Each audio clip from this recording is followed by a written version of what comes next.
Mini episode 87 of the FDH Lounge is brought to you by the Pullins Group, delivering public affairs consulting and marketing services for small businesses trying to grow. Follow them on the web at pullinsgroup.com. The FDH Lounge. You'll want to schedule your life around it.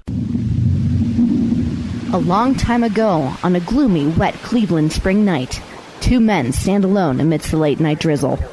Their voices echo across the vacant station parking lot as they debate the merits of the great American radio show that have been missing for far too long.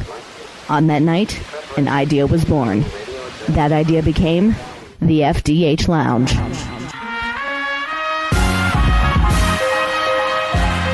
Welcome to the FDH Lounge. Welcome to mini episode 87 of the FDH Lounge and our presentation of the FantasyDraftHelp.com Insider in this format after 8 years on our previous platform.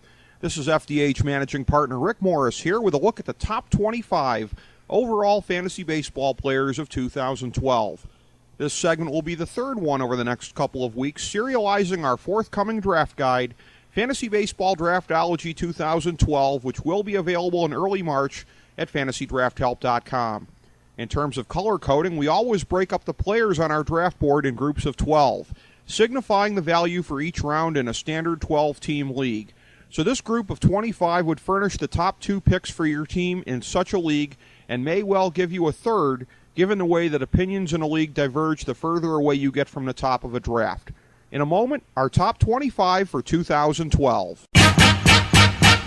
Folks, you're listening to the FantasyDraftHelp.com Insider. Get on up, stay on the scene. What happened, Toast? I think he's on steroids. It's like trying to cover a f***ing racehorse. Get up, get on up, stay on the scene. Get on up like a sex machine. Get on up, get on up, stay on the scene. Get on up like a sex machine. Okay, keeping in mind that our list was revised with the news of Ryan Braun's suspension being overturned, here's our top 25 overall fantasy baseball players for this season. Number 1, Matt Kemp. He may very well not replicate last year's dominant numbers, although the fact that Frank McCourt is selling to deeper-pocketed owners may help his protection. But even if he doesn't make another run at 40-40, his speed-power balance is just about unmatched on today's landscape. Number 2, Troy Tulowitzki. His high average power towers above the shortstop landscape, and there is no hitter in the game more capable of completely carrying your team for weeks on end. Number 3, Jose Bautista. Joey Bats proved that he was for real last year, and his third base, outfield lineup versatility nicely complements his status as the game's home run titan.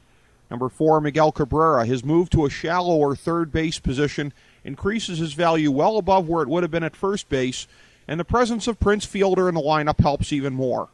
Number 5, Albert Pujols. There's no doubt that this is lower than he is rated on a lot of boards, but it's not a sign of disrespect to the hitter who is already the most dominant of his generation, just a sign that he is already not at 100% of his peak value. Number 6, Carlos Gonzalez. As with Kemp, Cargo stands out for a top-level blend of speed and power that has been shrinking from the game a bit in the past few years.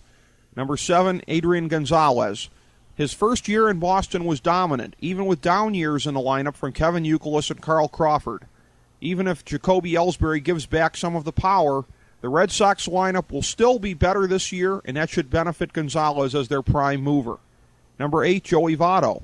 Last year he didn't maintain his all-planet status of 2010, but he remained one of the best high-average sluggers in the game and should still be in the ascendant phase of his career.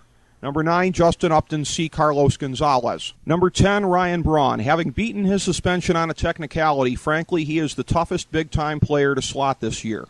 Whether or not you believe his innocence, he will be under incredible pressure and scrutiny this year and won't have the protection of Big Prince in the lineup. So that's how a player who would otherwise be in contention for the top spot tumbles this far. Number 11, Robinson Cano. He's not the only big-time home run source at the second base position, but he's the only one who's guaranteed not to throw a Molotov cocktail into your batting average. Number 12, Prince Fielder. He's changing leagues and going to a more cavernous park, but he's keeping Ryan Braun quality lineup accompaniment in Cabrera. Number 13, Justin Verlander. The third Tiger with first-round value finally harnessed the ability to be completely unhittable in 2011. Number 14, Hanley Ramirez. His fall from grace in 2011 was staggering, but he's only a year removed from being the best player in fantasy baseball, so he's worth an early second-round pick. Number 15, Clayton Kershaw. Like Verlander, he lived up to the billing in 2011 and now ranks narrowly as the best bet among NL pitchers. Number 16, Roy Halladay. He's been an incredible workhorse over the past few years, but with Verlander and Halladay having caught up to his level of production, he doesn't qualify anymore as being as safe a pick as them. Number 17, Evan Longoria. We still haven't seen the best of him, and the odds that it happens this year, combined with the thinness at third base, make him a better pick than last year's numbers would indicate. Number 18, Adrian Beltre. His production last year was beastly and shows no signs of abating, along with the park and talent he has around him.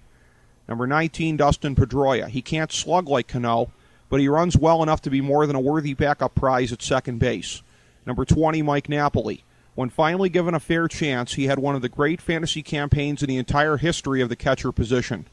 Number 21, Cliff Lee, the last hurler on the top tier of starting pitchers, continues to perform like a mega ace, even though he is more dependent on location than stuff. Number 22, Curtis Granderson. He finally put it all together last year, and his ballpark and production will continue to play in his favor.